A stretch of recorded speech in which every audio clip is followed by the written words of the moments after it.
నమస్తే. Welcome back to IT media. నేను మీ ఝాన్సీ. మన బాడీకి విటమిన్స్ అన్నీ పుష్కలంగా కావాలి. ప్రోటీన్స్ కావాలి, మినరల్స్ కావాలి. దట్ టూ ఇప్పుడు విటమిన్ డి డెఫిషియన్సీతో బాధపడే వాళ్ళు కోకొల్లలు. అదేంటండి మనం ఎక్కడో వేరే కంట్రీస్‌లో లేం కదా! మనకేమైనా ఎండ తగలకుండా ఉంటుందా? చక్కగా ఎండలోకెళ్తే అయిపోతుంది గదా! అని చెప్పి చాలా సింపుల్‌గా చెప్తున్నారు. బట్ ఈ రోజుల్లో ఎండలో తిరిగే అంటే మార్నింగ్ గాని, ఈవినింగ్ గాని ఎండలో తిరిగేంత టైం ఎవరికుంది? టైం ఉన్నా గాని ఎవరు తిరుగుతున్నారు?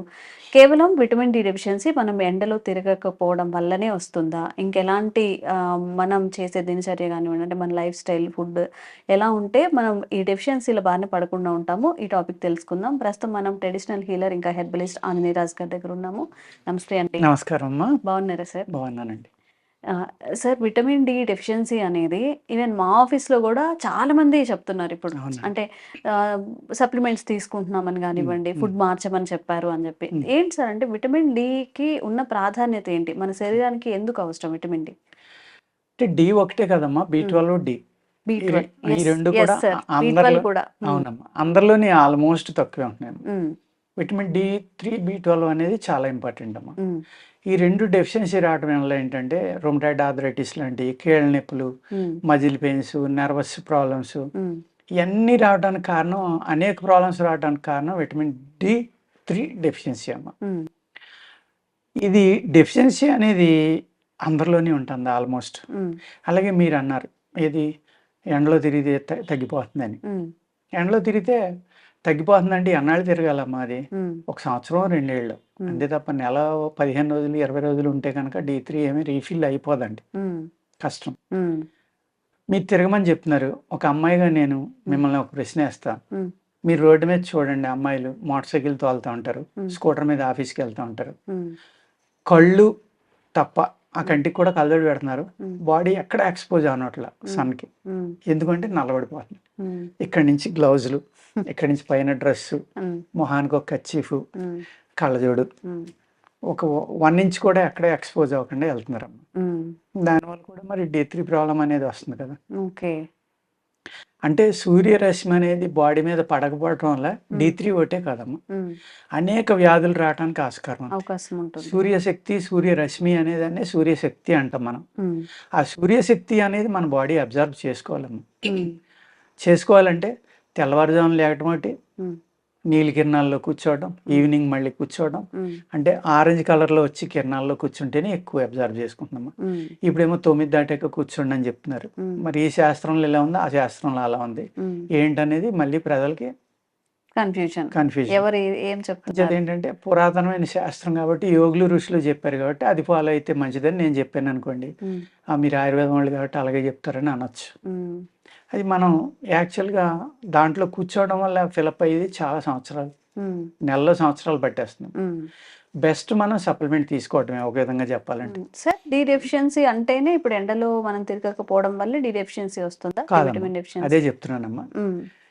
మన ఆహారంలో హ్మ్. మనకు కావాల్సిన మినరల్స్, ప్రోటీన్స్ అన్నీ ఉంటాయి. హ్మ్. మనం తినే ఆకుకూరలు అవనివ్వండి, దుంపలు అవనివ్వండి, పళ్ళు అవనివ్వండి, హ్మ్. పల్సెస్ అవనివ్వండి, హ్మ్.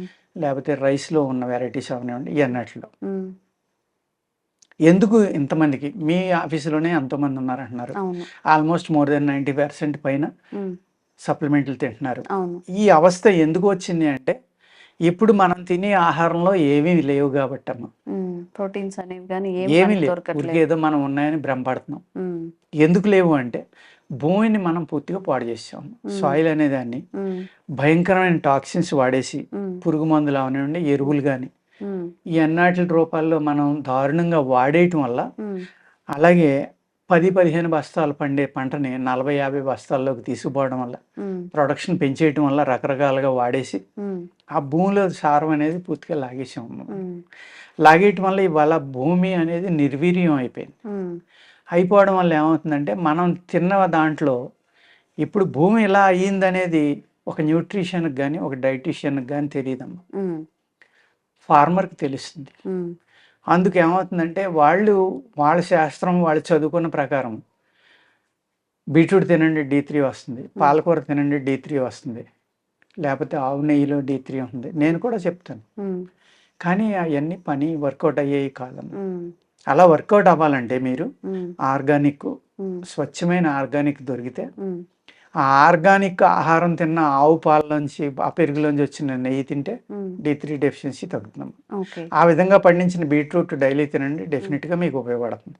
ఒక పాలకూర తినండి, డెఫినెట్గా ఉపయోగపడుతుంది.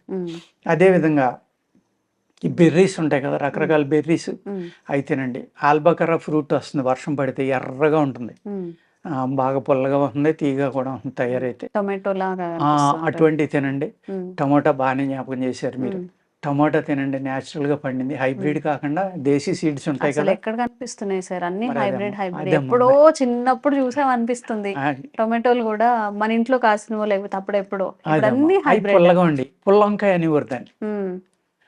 ఇప్పుడు పుల్లంకాయ కాదు అది, అందులో పులుపు ఉండట్లేదు. అవును.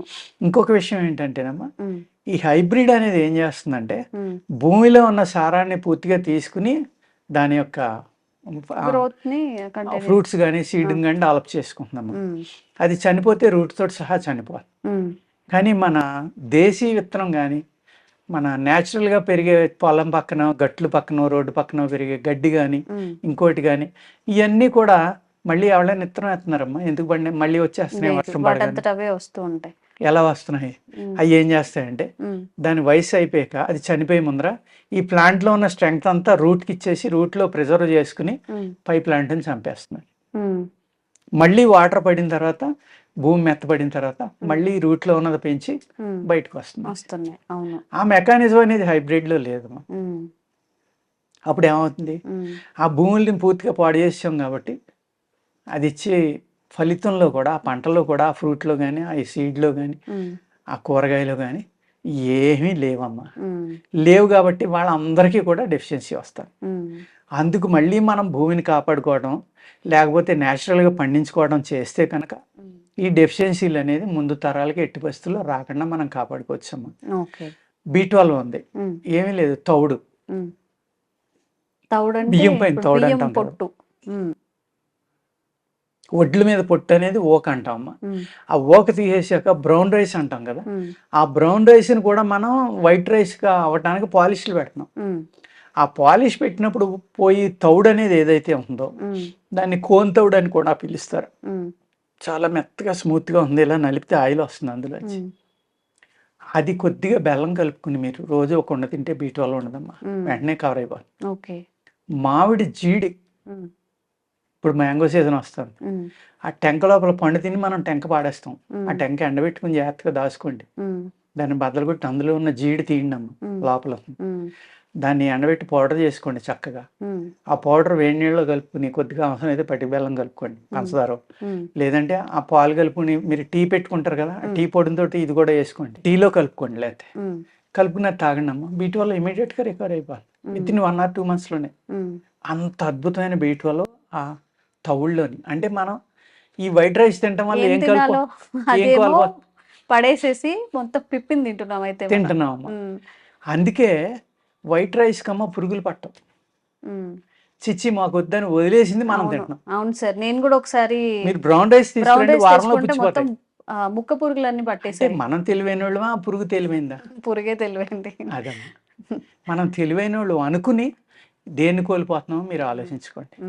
ఈ విధమైన ఆహార నియమాలు పాటిస్తా నేను చెప్పినట్టుగా న్యాచురల్గా పండించుకుని తింటాం. కానీ ఈ అయితే D3 B12 ఎక్కువ ఉంటాయో ఈ ఆహార పదార్థాలు తింటే అమ్మా ఈ ప్రాబ్లం నుంచి బయటపడచ్చు.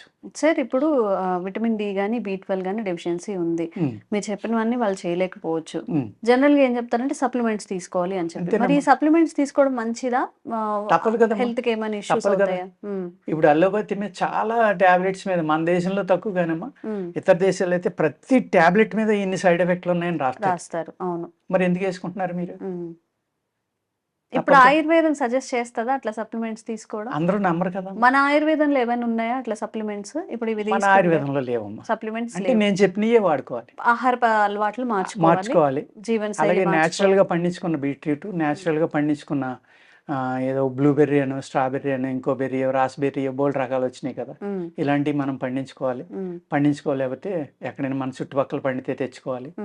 మనకి న్యాచురల్గా పండి గూస్బెర్రీ అంటాం, ఆమ్ల, ఉసిరికాయ, అవి తినొచ్చు. ఇలాగ చాలా రకాలు ఉన్నాయమ్మా, అవి తిన్నాం మనం. పిజ్జాలు, బర్గర్లు, లేకపోతే ఇంకోటి నిల్వ ఉన్న ఆహారం, లేకపోతే 4 గంటలకు లేచి వెళ్ళి భోజనం చేయడం, పలావులని, కబాబులని, ఇలాగ చేతులారా మనం అనేక ప్రాబ్లమ్స్ అంటే చేతులారా చేసుకున్న తెచ్చుకుంటున్నాం. ప్రాబ్లమ్స్ని కొని తెచ్చుకుంటున్నాం అమ్మ డబ్బులు పెట్టి దాన్ని లక్షలు పెట్టి మళ్ళీ ట్రీట్మెంట్ చేయించుకుంటాం. చేయించుకుంటున్నాం. ఓకే.